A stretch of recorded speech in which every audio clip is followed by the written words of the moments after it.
before we begin, subscribe, because some stories were never meant to survive, and this one was buried for a reason. Louisiana, 1847. The Delacroix plantation sat deep within the swamplands, where the air was thick, heavy, and unmoving. The Mississippi River curved nearby like a silent witness, its waters dark and endless.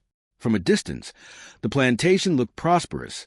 Tall white columns, sprawling fields of sugarcane, livestock grazing peacefully under the sun.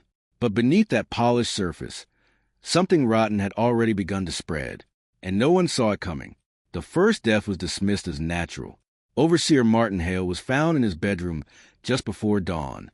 No signs of struggle, no broken windows, no forced entry. He lay on his back, eyes open, lips slightly parted as if it tried to speak. The doctor said it was fever, sudden illness. It happens sometimes in Louisiana's humid heat. The plantation carried on. 3 days later, one of the guards collapsed during dinner. He had been laughing only moments earlier.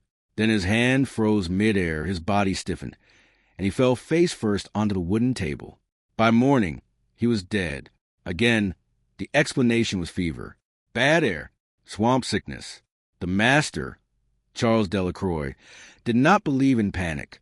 He believed in control, and control meant routine. Work continued. Whips cracked. Sugarcane was harvested, and in the slave quarters, no one spoke above a whisper. But they were watching, because one man had predicted this. His name was Samuel. At least, that was the name they gave him. No one knew his real name. He had arrived 2 years earlier from another plantation, sold after an incident that was never explained. He was neither large nor physically intimidating. In fact, he was smaller than most field hands. Thin, quiet, unremarkable, which made him invisible.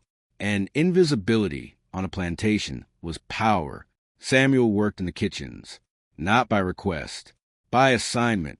He chopped vegetables, cleaned pots, carried water from the well, prepared meals under the supervision of the house cook, an older enslaved woman named Miriam.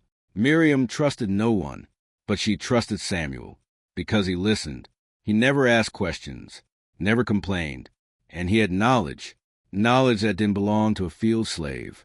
He knew herbs, plants, roots that grew deep in the swamp.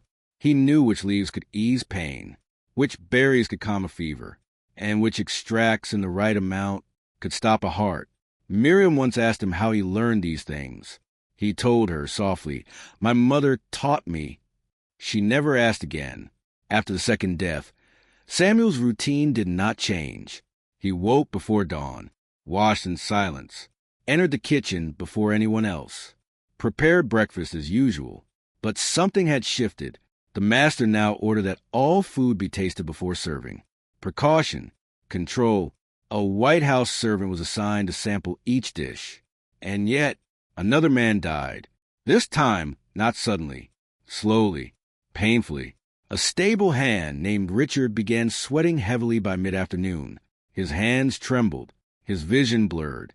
By nightfall, he was vomiting violently. He lasted 2 days. The doctor blamed contaminated water. The well was inspected. Nothing was found. The slaves were warned. "If any of you are involved," the master declared, standing on the plantation steps, "you will not die quickly." No one reacted. No one looked up. But Samuel watched. Not the master. The guards. He counted them, measured their fear. Because something was spreading now. Not illness. Fear. And fear weakened men faster than poison. The deaths continued. Always irregular. Always unpredictable. Sometimes a guard. Sometimes a house servant. Never a slave. Not one. That detail did not go unnoticed. The master began suspecting rebellion.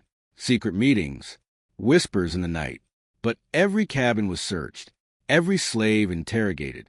Nothing was found. No weapons, no stolen goods, no evidence, just silence. Meanwhile, Samuel continued his work. Precise, careful, patient. He never poisoned the same dish twice, never used the same method. Sometimes it was tea, sometimes preserved meat, sometimes wine.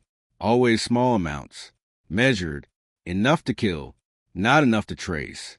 The doctor grew confused. He could not identify the illness. Symptoms changed each time. Convulsions, internal bleeding, sudden paralysis. The plantation was unraveling. And then came the night that changed everything. The master's wife collapsed during supper. She had eaten the same meal as everyone else, but only she fell ill. Within hours, her breathing slowed. Her skin turned pale. By sunrise, she was dead. Charles Delacroix lost control. For the first time in his life, he ordered every slave locked inside the quarters. No food, no water, until someone confessed. They waited. Hours passed. Then a day. Then two. No confession came, because the poisoner was patient, and he had prepared for this. Hidden beneath loose floorboards in the kitchen were dried roots and crushed leaves from the swamp, collected months earlier, carefully stored, carefully labeled.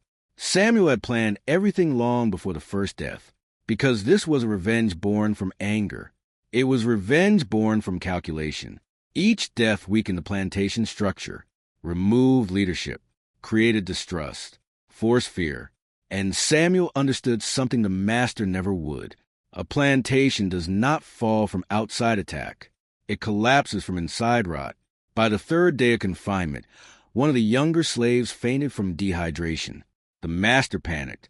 If slaves began dying too, suspicion would shift. Attention would spread beyond control. So he relented. Food was returned, water restored. But the poison did not stop. It only became more careful, more selective, and the master began to suspect something impossible. What if the poisoner was the one serving the food? But Samuel had already prepared for that thought, because he never touched the master's plate directly, never handed it personally, always one step removed, invisible, unremarkable, untraceable, and deep in the Louisiana swamp, the plants continued to grow, waiting, just like him. By the time autumn arrived, Delacroix Plantation was no longer a place of order. It was a place of suspicion. No one trusted anyone. Meals were eaten in silence. Water was boiled twice. Wine bottles were sealed with wax and stamped personally by the master. And still, men continued to die. Not quickly, not dramatically, but slowly enough to terrify everyone watching. Charles Delacroix stopped sleeping. Dark circles formed beneath his eyes. His once steady hands now trembled when lifting a glass. He had begun keeping a pistol beside his plate at dinner. He no longer believed in fever. He believed in sabotage. But sabotage required a saboteur. And despite searches, interrogations, and threats, no one could identify who it was. Because Samuel had done something clever. He had stopped poisoning for 3 weeks. Completely. No deaths. No illness. Nothing. The plantation relaxed slightly. Guard became careless again. The master allowed himself to believe it had been a coincidence. A string of bad luck. Contaminated supplies. Fear began to fade. And that was when Samuel resumed. This time, the victim was not a guard, not a servant, but the plantation's accountant. A white man named Bernard Lowell, who managed the books and transactions. He was meticulous, careful, and he was the first man who had begun asking a dangerous question. Why are no slaves dying? It was a question that lingered, because statistically it made no sense. If water were contaminated, slaves would suffer first. If disease spread, the crowded quarters would be ground zero. Yet the pattern was clear. Only white men and women were falling ill. Lowell had been examining meal rotations, kitchen schedules, supply deliveries.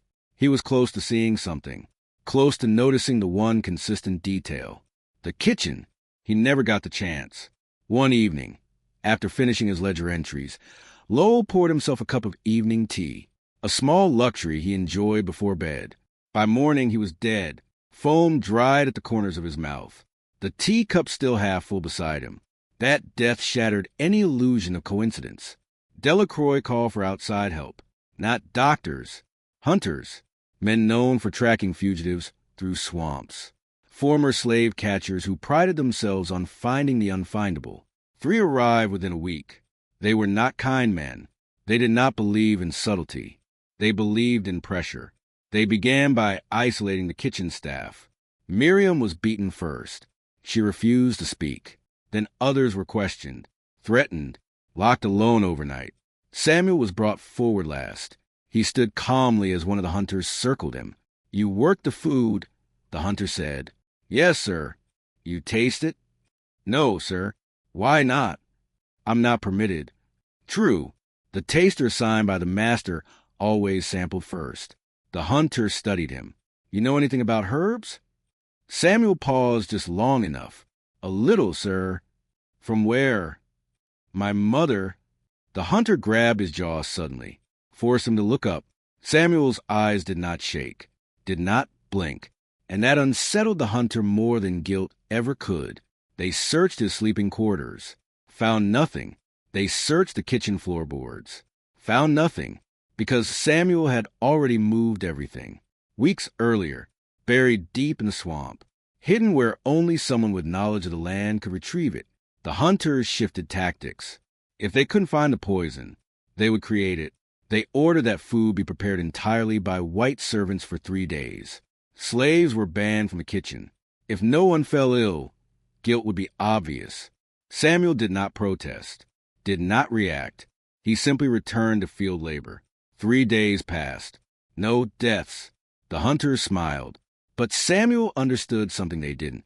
Poison did not always need to be served fresh. On the 4th night, a guard collapsed violently in the yard, convulsing, screaming. He died before dawn. The hunters were furious. They had controlled the kitchen, controlled the water, controlled the wine, and yet the deaths continued, which meant something terrifying. The poison had already been placed somewhere, waiting. But where? They tore apart storage rooms, inspected barrels, sliced open sacks of flour. Nothing, because Samuel had shifted methods again. This time, he had used something slower, a toxin absorbed through skin, mixed into the oil used to polish dining utensils. Subtle, invisible, deadly over time, and only applied to certain pieces. The hunters were chasing patterns, but Samuel was creating chaos, and chaos is impossible to track. The plantation grew darker, more tense. Guard began refusing meals, sleeping outside. Some fled entirely. Delacroix's authority was collapsing, and then something unexpected happened. One of the hunters fell ill, not from food, from water he carried himself, personal supply, untouched by plantation hands. Within hours, he was vomiting blood. He survived, barely, but it broke something inside him, because now they knew the poisoner was not reacting to their actions. He was anticipating them, planning ahead, watching their movements, listening, adapting. The hunters gathered privately. "We're not chasing a slave," one muttered. "We're being hunted." That sentence changed everything, because fear had shifted, no longer confined to servants. Now it lived in armed men too. Samuel noticed it, the hesitation, the way rifles were held tighter, the way eyes darted at shadows. And he understood something important. They were close, not to catching him, but to breaking completely. A plantation cannot function without trust, without structure, without belief in control. And Delacroix Plantation had lost all three. But Samuel wasn't finished, because one final act remained, one that would ensure the plantation would never recover, and it would begin with the master himself. By winter, Delacroix Plantation was dying, not from illness, from fear. Half the guards had resigned. The hunters demanded triple payment or threatened to leave.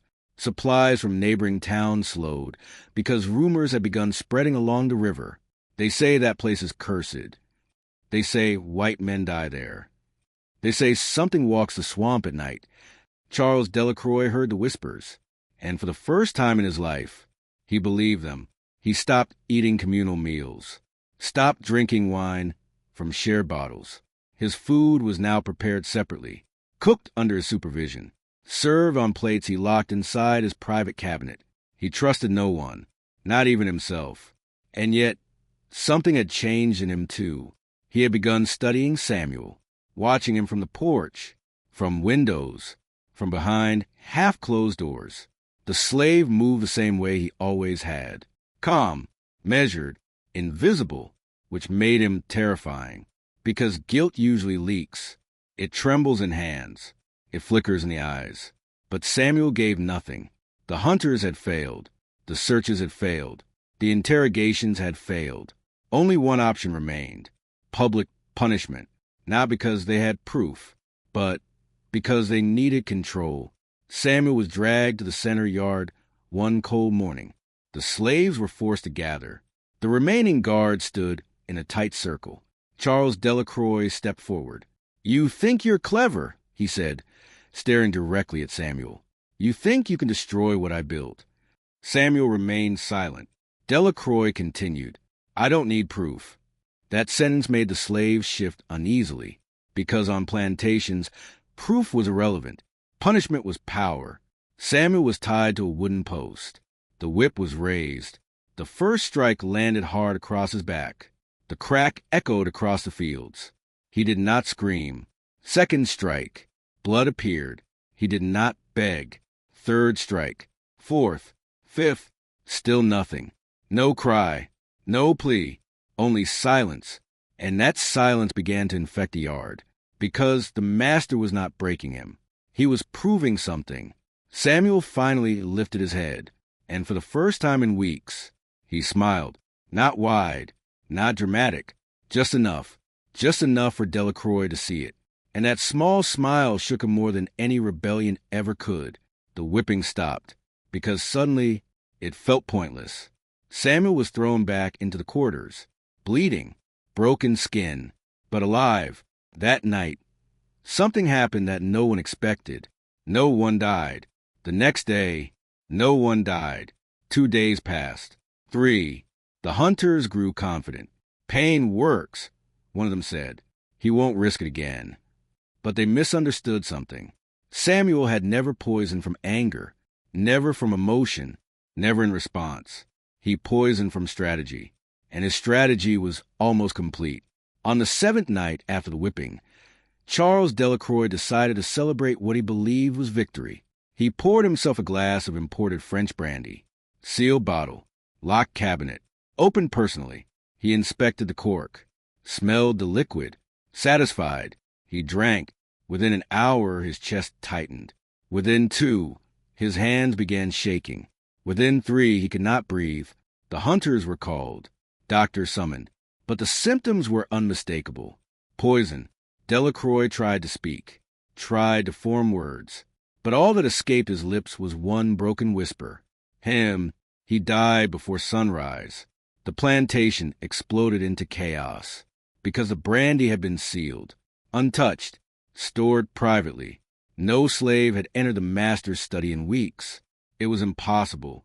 And yet, he was dead. The hunters searched everything again, even Samuel's body, because when guards stormed the quarters that morning, Samuel was gone. No broken doors. No forced exit. Just an empty sleeping space. And on the wooden wall behind where he used to lie, carved carefully into the wood, a symbol. The same one found months earlier on the barn beam. Simple, deliberate, meaningful, but only to him. They searched the swamp for weeks. Found nothing. No footprints. No clothing. No body. Only swamp water and silence. The plantation could not recover. Without Delacroix, investors withdrew. Guards refused contracts.